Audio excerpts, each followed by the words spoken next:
আমি বৃষ্টি এবং আমার সাথে কিন্তু আছে আমাদের সম্মানিত কাস্টমার এবং তিনি কিন্তু একজন হাইব্রিড ইউজার। তো চলুন ইন্ট্রোডিউস করে দেওয়া যায় আমাদের হাইব্রিড ইউজার কাস্টমারের কাছে। স্যার আসসালামু আলাইকুম। ওয়ালাইকুম আসসালাম। স্যার কেমন আছেন? আলহামদুলিল্লাহ, আপনারা ভালো আছেন? আলহামদুলিল্লাহ ভালো আছি। স্যার কোথা থেকে আসলেন? আমার বাসা হচ্ছে বাইপাল, জামগড়া। আচ্ছা আচ্ছা।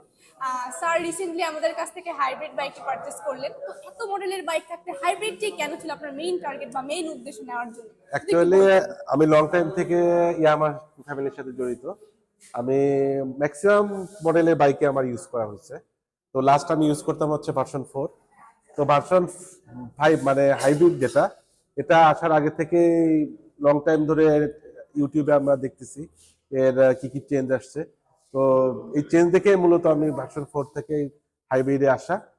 তো এর ম্যাক্সিমাম কারণটা হচ্ছে টিএফটি মিটার সংযোজন করা এবং হচ্ছে এই যে হাইব্রিড যে টেকনোলজিটা, এটা অ্যাকচুয়ালি অসাম, অনেক ভালো লাগছে। যার কারণে আমি আসা মাত্রই প্রি বুকিং দিয়েছিলাম, এই জন্য মূলত নেওয়া।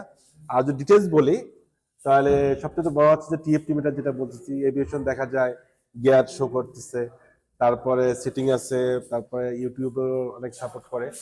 তো এগুলো এবং হাইব্রিডের যে মূল কথাটা সেটা হচ্ছে ফুয়েল এফিসিয়েন্সি। তো এখানে আমি দেখতেছি আগে 40 থেকে 45 কিলো যেত, এখন 55+60 কাছাকাছিও যায়। লং জার্নিতে গেলে হয়তো 60+ হবে। মাশাআল্লাহ, তো মানে খুব ভালো ভালো একটা মাইল ফলক পাচ্ছেন। এবং আগে থেকে অনেক কমফোর্টেবল, আচ্ছা আচ্ছা। গিয়ার আপনি বলেন। রাইড করতেছেন, একটু রাইড যদি একটু ছোট করে বলতেন, আসলে রাইডটা কমফোর্টেবল পাচ্ছেন কিংবা মজা পাচ্ছেন কিনা রাইডটা করে? আচ্ছা, রাইড করার মজার অন্যতম কারণ হচ্ছে যে জ্যামে যখন থাকি তখন ক্লাস ছেড়ে দিলে, নিউট্রাল করলে যে অফ হয়ে থাকা, তো অফ হয়ে থাকা শুধু অফ হয়ে থাকা না, এটা অন্যতম বেনিফিট হচ্ছে আমার ফুয়েলটাকে সেভ করে। আচ্ছা আবার যখন জ্যামটা ছেড়ে যায় তখন আমরা আবার ক্লাস ছেড়ে দিলে আবার ক্লাস চেপে ধরলে আবার স্টার্ট হয়। তো এখানে ফুয়েল এফিসিয়েন্সি হচ্ছে, প্লাস আগে থেকে আমার কাছে জার্নিটাও কমফোর্টেবল মনে হচ্ছে। মানে এক যাই কথা হোক, আপনি স্যাটিসফাই আমাদের হাইব্রিডটা আমাদের কাছ আলহামদুলিল্লাহ থেকে নিয়ে? আলহামদুলিল্লাহ অনেক ভালো। আচ্ছা, আগে থ্যাংক ইউ। সবগুলো ভার্সন থেকে দ্য হাইব্রিডটা বেস্ট একটু বেস্ট। আচ্ছা আচ্ছা। স্যার তো আমাদের ইয়ামা ফ্যামিলি হয়ে গেলেন, আগে থেকে ইয়ামা ফ্যামিলি ছিলেন। তো আপনার রিলেটিভ বা আদার্স পিপলদের আমাদের কাছ থেকে অন্য কোনো মডেলের বাইক কিংবা হাইব্রিড অবশ্যই, রেকমেন্ড আগে তো করবেন আমরা কিনা? এই ফ্যামিলির সাথে ছিলামই।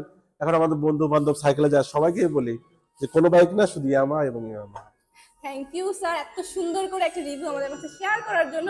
তাহলে আমরা একসাথে বলি sir, yes Yamaha. Yes Yamaha.